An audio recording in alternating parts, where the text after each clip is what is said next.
Hello friends, BFC English या आपल्या YouTube चॅनलवर मी मुकुंद माळी सर आपलं स्वागत करतो। आपल्या आजच्या व्हिडिओच्या माध्यमातून आपण इयत्ता 6वीच्या टेक्स्टबुकमधील lesson number 2.4 the mouse merchant या लेसनचे पॉइंटर्स अभ्यासणार आहोत। तर त्यासाठी मित्रांनो हा व्हिडिओ शेवटपर्यंत नक्कीच अभ्यासा। 2.4 the mouse merchant pointers question number 1। Listen to the story carefully, underline और note the words that you do not understand. मित्रांनो आपल्याला द माऊस मर्चंट ही स्टोरी केअरफुली वाचायची आहे। त्यानंतर जे आपले अवघड शब्द आहेत त्यांना अंडरलाइन करायची आहे। Try to guess the meaning of each word. आपल्याला अवघड वाटणारे शब्द जे आपण समजू शकलो नाहीत अशा शब्दांचा मित्रांनो आपल्याला मीनिंग गेस करायचा आहे। You can look up the words in a dictionary और you can ask your teacher the meaning of the word. आता ते शब्दांचे मित्रांनो आपण अर्थ आपल्या शिक्षकांना विचारू शकतो। तसंच डिक्शनरीचा वापर करून त्या शब्दांचा आपल्याला अर्थ समजून घ्यायचा आहे। या प्रकारे हा क्वेश्चन नंबर 1 मित्रांनो। Question number 2, read the sentence in A and find the word whose meaning is given in B. मित्रांनो या ठिकाणी आपल्याला 2 कॉलममध्ये माहिती दिली आहे। कॉलम ए मध्ये सेंटेन्सेस दिलेले आहेत आणि त्यानंतर कॉलम बी मध्ये जे दिलेले शब्द आहेत त्यांचा मीनिंग असणारा शब्द कॉलम ए आपल्या ए मध्ये असणाऱ्या सेंटेन्समध्ये शोधायचा आहे। ज्या प्रकारे बघा, once a rich man was scolding his lazy son the shouting angrily. रागाने किंचाळणे किंवा खूप रागावणे, खडपट्टी काढणे या प्रकारे अर्थाचा शब्द या सेंटेन्समध्ये मित्रांनो आहे आपला स्कॉल्डिंग। अशा पद्धतीने आपल्याला हे शब्द शोधायचे आहेत। ते बघा या प्रकारे आहेत। Shouting angrily means scolding. नंतर बघा, Somadatta was a poor orphan boy, a person who has no parents और क्लोज रिलेटिव्स। ज्या व्यक्तीला पॅरेंट्स नसतात, जवळचे नातेवाईक नाहीत अशा व्यक्तीला काय म्हटलं जातं? Orphan. That's good payment for this simple fair. आता फूड, तर बघा अन्न म्हणजे फेअर। त्यानंतर place where a potter bakes his bricks pots etcetera. ज्या ठिकाणी कुंभार आपल्या विटा आपले भांडे भाजत असतो ती जागा तिला मित्रांनो म्हटलं तर बघा फर्नेस। तो आपण या ठिकाणी आन्सरमध्ये घेतलेला आहे। In the form of things, articles, grain, वेगवेगळ्या प्रकारे वेगवेगळ्या वस्तू घेणे वगैरे या ज्या गोष्टी आहेत त्या संदर्भातला मित्रांनो आपल्या ओळीमध्ये आलेला शब्द आहे इन काइंड। या प्रकारे आपल्याला ही माहिती क्वेश्चन नंबर 2 हा कंप्लीट करायचा असणार आहे। क्वेश्चन नंबर 3 कडे जाऊया। Question number 3, quiz your teacher. आपल्या शिक्षकांना या ठिकाणी आपल्याला मित्रांनो प्रश्न विचारायचा आहे। बघा इंग्लिशमध्ये क्वेश्चन आपण विचारणार आहोत आणि त्यानुसार टीचर आपल्याला आन्सर देतील। या प्रकारे आपला हा क्वेश्चन नंबर 3 आहे, ज्यामध्ये आपण प्रश्न उत्तर मित्रांनो हे पाहणार आहोत। इंग्लिशमध्ये कशा प्रकारे प्रश्न विचारले जातात आणि त्याचे उत्तर कशा प्रकारे मिळत असतात याचा सराव मित्रांनो या ठिकाणी आपला होणार आहे। तर या प्रकारचं हे जे कॉन्व्हर्सेशन मित्रांनो एक प्रकारे बनेल ते आपण पुढील प्रमाणे लिहून घेतलेलं आहे, ते बघूया। स्टुडंट आपल्या टीचर किंवा सर किंवा आपल्या मॅडमांना प्रश्न विचारतील, व्हॉट डज वेल्दी मीन। वेल्दीचा अर्थ काय असतो? टीचर सांगतील बघा, it means very rich. Wealthy means very rich. Student म्हणतायत, हाऊ डू वी से मुठभर हरभरे। बघा आपण मराठीमध्ये मुठभर हरभरे जो आहे शब्द या इंग्लिशमध्ये कशा प्रकारे म्हणतात? तर टीचर आपल्याला सांगतील अ हँडफुल ऑफ ग्राम्स।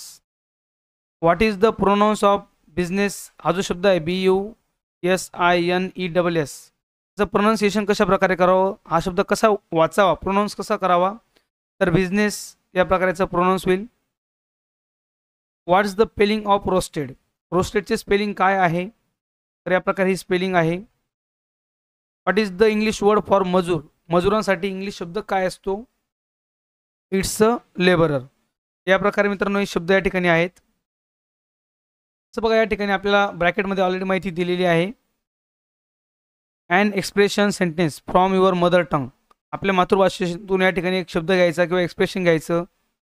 हे डबल प्रश्न मित्रांनो दिले आहेत, पण सगळ्या प्रश्नांचे दोघंही प्रश्न जे दिलेले आहेत डबल दिलेले तर दोघांचं मिनिंग सेम प्रकारे होतो। अशा प्रकारे आपला हा क्वेश्चन नंबर 3 मित्रांनो आपण कंप्लीट करणार आहोत।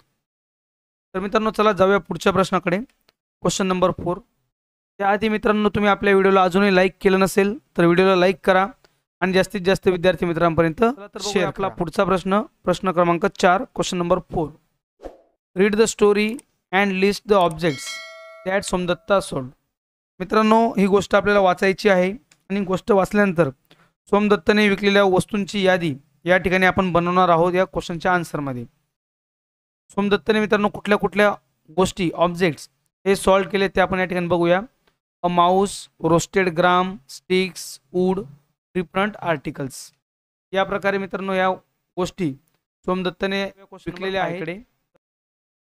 Present the story of Somdatta in the form of a flowchart that shows his progress. मित्रांनो, सोमदत्तने ज्या प्रकारे प्रगती केलेली आहे त्याचा जो प्रोग्रेस दाखवणारा फ्लोचार्ट या ठिकाणी आपण बनवणार आहोत. 5 ते 8 स्टेप आपल्याला घ्यायचे आहेत. आता या ठिकाणी जसं मित्रांनो आपल्याला एक्झाम्पल म्हणून 8 स्टेप्स दिलेले आहेत, तर सेम आपण आता 8 स्टेप्स बघूया कशा प्रकारे बनतील. Somdatta borrowed a dead Mouse from a rich merchant. तर बघा, एका रिच मर्चंटकडून, एका श्रीमंत व्यापाऱ्याकडून सोमदत्ता एक डेड माऊस बॉरो करतो. The shopkeeper gave him 2 handfuls of gram. The labourers gave him sticks for his gram. He bought more gram and sold. He bought all the wood. A potter gave him pots and pitchers for sticks. He set up his own shop and became rich. He made a golden mouse and gave to the rich merchant. या प्रकारे मित्रांनो सोमदत्ताने जो प्रगती केलेली आहे ती आपण flow चार्टच्या माध्यमातून प्रवाह तक्ता, बघा फ्लोचार्ट म्हणजे प्रवाह तक्ता, या प्रवाह तक्ताच्या माध्यमातून या ठिकाणी आपण समजून घेतलेला आहे. चला तर जाऊया आपल्या पुढच्या प्रश्नाकडे. Use any one of the following as the starting point and build a story on what happens forward afterward. तर बघा मित्रांनो, या ठिकाणी आपल्याला खाली काही स्टार्टिंग पॉईंट्स दिले आहेत, यांचा वापर करून आपल्याला स्टोरी बनवायची आहे पुढे. You may present your story in the form of a flowchart. It main points, the main points, a few pictures with labels. आता या ठिकाणी आपण ही स्टोरी फ्लोचार्टच्या माध्यमातून किंवा काही पॉईंटच्या माध्यमातून दर्शवू शकतो. तसंच काही चित्रांचा वापर, लेबलचा वापरही आपण करू शकतो. एक एक्झाम्पल या ठिकाणी आपण पाहणार आहोत, जे मित्रांनो आपलं पहिलं दिलेलं आहे. बघा, children were playing cricket in the street. मुलं रस्त्यात क्रिकेट खेळत होती. There ball went in through Kale aunty's window. आणि या क्रिकेट खेळणाऱ्या मुलांचा चेंडू हा काले आंटी यांच्या घरामध्ये मित्रांनो गेलेला आहे. तर ही स्टोरी आपण या ठिकाणी समजून घेणार आहोत काही पॉईंट्सच्या माध्यमातून. Children were playing cricket in the street. Their ball went in through Kale aunty's window. Sameer went up to Kale aunty, requested aunty to give the ball. She was angry, refuse to give the ball. Sameer promised not to hit so high, pretended to weep. Aunty felt pity, return the ball. या प्रकारे मित्रांनो या पॉईंट्सच्या माध्यमातून हे मुद्दे या ठिकाणी थोडक्यात घेतलेले आहेत. बघूया लर्निंग अबाउट लँग्वेज. आपलं ग्रामरशी संबंधित हा मुद्दा मित्रांनो या ठिकाणी आपण पाहणार आहोत. आपला पुढील पॉईंट आहे ॲडजेक्टिव्ह. तर बघा, ॲडजेक्टिव्ह ज्याला आपण म्हणत असतो डिस्क्रायबिंग वर्ड, जो मित्रांनो आपल्याला नाऊनचं डिस्क्राईब करण्यासाठी नाऊनबद्दल एक्स्ट्रा इन्फॉर्मेशन, ॲडिशनल इन्फॉर्मेशन, आपल्याला अधिकची माहिती मिळते, अशा शब्दांना आपण म्हणत असतो adjective. Many times we have to describe people, places, animals or other things. अनेक वेळा बघा आपण व्यक्ती, ठिकाणे, प्राणी किंवा इतरही गोष्टी यांना डिस्क्राईब करत असतो. असे आपले जे शब्द आहेत त्यांना आपण म्हणत असतो बघा describing words. Given below are some such describing words. या ठिकाणी आता आपल्याला काही हे डिस्क्रायबिंग वर्ड्स दिलेले आहेत आणि यांना आपण संबंधित असे सुटेबल होणारे 3 नाऊन प्रत्येकाला लिहिणार आहोत. तर बघूया आपण हे कशा प्रकारे लिहिणार आहोत. Poor, poor boy, servant, dog, dead mouse, man, animal, small hut, pencil, sister, polite person, student, leader, lazy boy, servant, worker, good school, painting, girl, well known म्हणजे प्रसिद्ध असणारे, place, king, actor, golden flower, colour, chance. या प्रकारे या ठिकाणी मित्रांनो आपल्याला 8 adjectives हे आपल्या लर्निंग अबाउट लँग्वेजमध्ये दिलेले होते आणि त्याला सुटेबल असणारे नाऊन या ठिकाणी आपण मित्रांनो अशा प्रकारे आपल्या आजच्या व्हिडिओच्या माध्यमातून आपण इयत्ता 6वीच्या टेक्स्टबुकमधील lesson number 2.4 the mouse merchant या लेसनचे पॉइंटर्स अभ्यासले. आय होप फ्रेंड्स तुम्हाला व्हिडिओ नक्कीच आवडला असेल.